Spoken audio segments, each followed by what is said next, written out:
Hi, and welcome to your next lecture.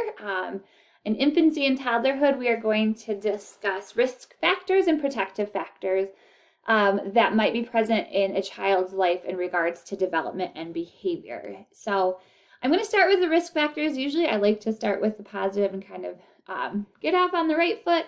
But I think I'm going to do risk factors first this time because the protective factors kind of summarize and show how to combat some of the risk factors that we discuss. So there'll be three risk factors that we look at. The first one is poverty. This is a significant one. Children who are born into poverty have a lot of odds stacked against them right off the bat. I think we talked about it a little bit in conception about how stress that a mother holds or experiences while the child is in womb. Children come out already stressed and vulnerable. And they obviously, because they're babies, haven't developed any coping to be able to navigate that. And so because chronic stress is very high and common in poverty, a lot of children are already coming out of the womb vulnerable and a little bit elevated with the stress and kind of the effects of that. So Hutchinson, who wrote our textbook, put the quote in there that says, "When a family is impoverished, the youngest are the most vulnerable."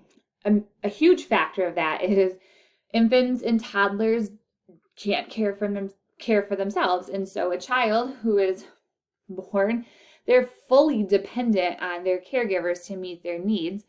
And to kind of provide that nurturing piece as they get older and older. And so if you think about it, it's not because parents are necessarily bad parents or don't know how to take care of their children. If you're in a situation where finances are very minimal and you're working and you have the choice, or not necessarily choice, you have to work in order to get food on the table versus reading your child a bedtime story, to help build their language and build their development. Oftentimes, the basic needs of the whole family are going to be met by going to work so you could put food on the table at the expense of some of the desired developmental activities for children.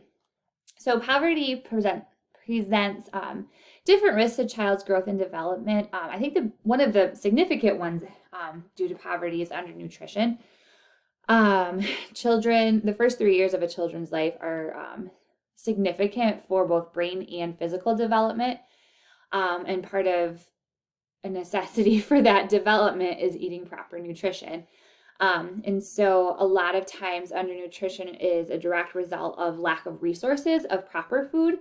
That can be environmental. And so a lot of impoverished areas don't necessarily have access to fresh food or even time to prepare fresh nutritional food. And so it's easier to and more affordable to throw in a thing of ramen or SpaghettiOs to feed a child, which is lacking a lot of significant nutrition that a child needs, but it's more affordable. It can sit on the shelf. Parents don't necessarily have the time to make multiple grocery trips a week, having to take public transportation. There might not be enough bus tickets to be able to go back and forth multiple times to get the fresh food. And so it's easier just to run to the convenience store because it's closer and you can get a thing of ramen for 99 cents that will last your family much longer. And so children, again, are missing out on the nutrition, not because their parents are necessarily negative or don't know how to take care of them. It's more about supply and demand, what resources are available. And if you're looking at like the person environment over time piece, you look at the dimension of like social structures and community, and there's just not resources available, like the physical, like from their physical environment. Speaking of physical environment, exposure to environmental toxins is another one that's very present during poverty. A lot of research shows that there's a higher rate of nicotine use with individuals who are low income or in poverty. And so if you're thinking about a child who's in a home, which can typically be overcrowded because of rental amounts, it's crazy to rent. And so there might be more than allowed people in an apartment because that's how many people have to live there to afford it.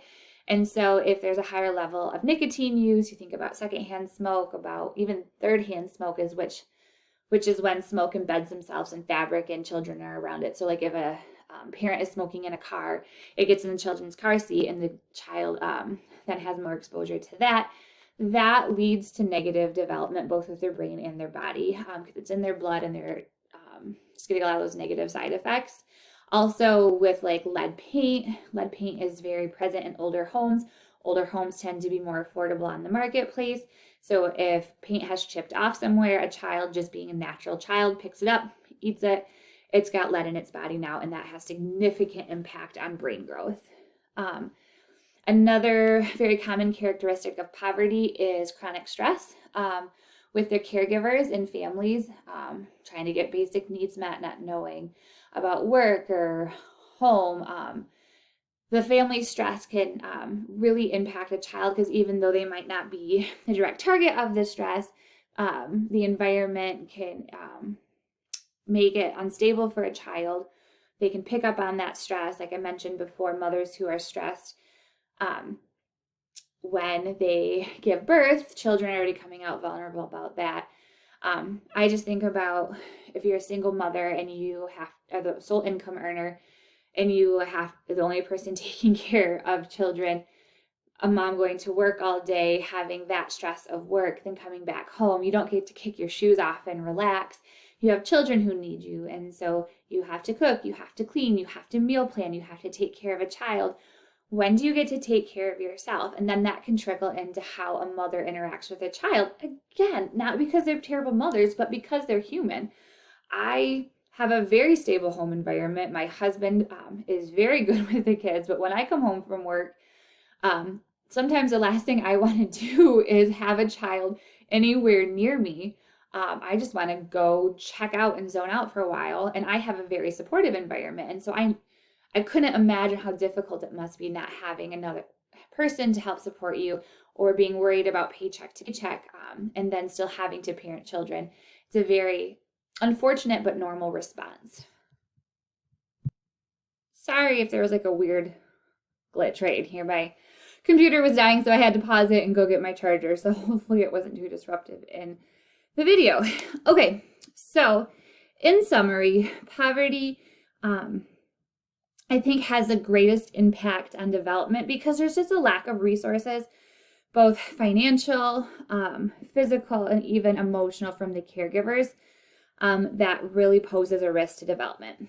You can see up in the corner, there are a couple videos. Obviously, you won't be able to click on them from this video lecture, but I will post them at the bottom of the Sakai page as optional viewing because it does give some good information outside of what the textbook and myself have shared about it. All right, next risk factor is inadequate caregiving. That kind of ties to that last piece of poverty that we were talking about. So I liked this quote from Hutchinson that said, because they are so dependent on caregiver assistance in all areas of their lives, infants and toddlers' developmental risk is heightened when parents fail to carry out caregiving functions. And again, this isn't to highlight that some parents are horrible and bad. I mean, there's horrible parents out there. Some of us may have had horrible parents. But just because inadequate caregiving exists, it doesn't necessarily mean the individuals are horrible. Sometimes circumstances in their past impact the way they're able to parent as well. So one of the ways inadequate caregiving manifests itself is mothers experiencing depression. And so this could be pre-existing depression, something that the mother was diagnosed with prior to having a child, but also can include postpartum depression, which is very real, and can be very difficult for a mother to navigate, and still having then to have this child who's fully dependent on them to take care of. And so mothers who are depressed or experiencing depression after birth do not engage or have as strong of bonds with their children. There may be limited motivation to engage with them and do some of those stimulation activities. They tend to view their child's behaviors in more of a negative light. And so there's not a lot of joy or motivation to kind of engage and bond and have that secure attachment development. It also can impact their ability to get out of bed. And so the attentiveness to children, again, they aren't getting engaged. They're not necessarily engaging in all those activities that are really important during these early stages.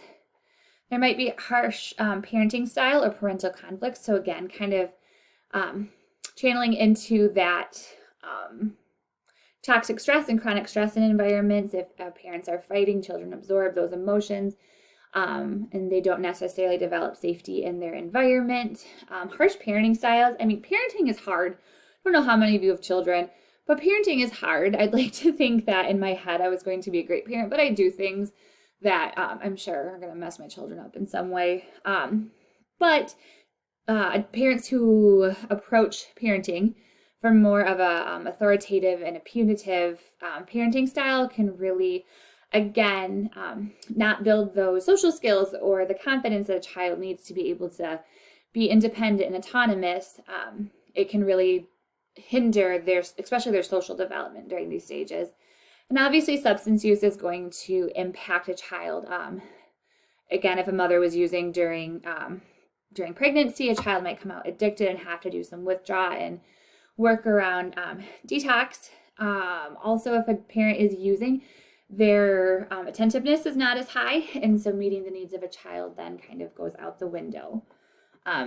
So again, it's very similar to poverty. A lot of these things exist in people who are in poverty, but I wanted to point these out specifically. Maltreatment and trauma. This stat to me is so sad that infants from birth to 1 year of age have the highest rate of victimization at 24.2 per 1,000 children. And so it's not necessarily like physical abuse or sexual abuse that's happening, but the maltreatment piece and the neglect is very present in this, can be present in the stage, and it's horrible, horrible for development.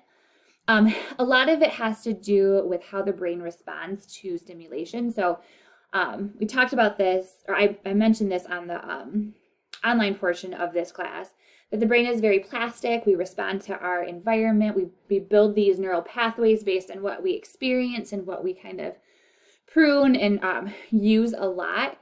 And so when a child is in a traumatic situation or not having neglect or whatever, the brain is more in that fight or flight type of response. And so you got a lot of cortisol, a lot of adrenaline going through your body, which overtakes some of the executive functioning, the cognitive development. And so if you're in a fight or flight traumatic response, you're just looking at survival.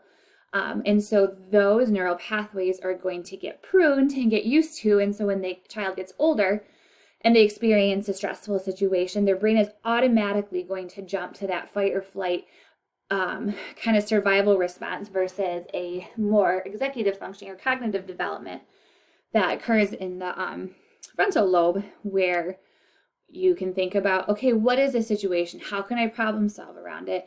Is my response appropriate? And so a child who's in that fight or flight mentality all the time,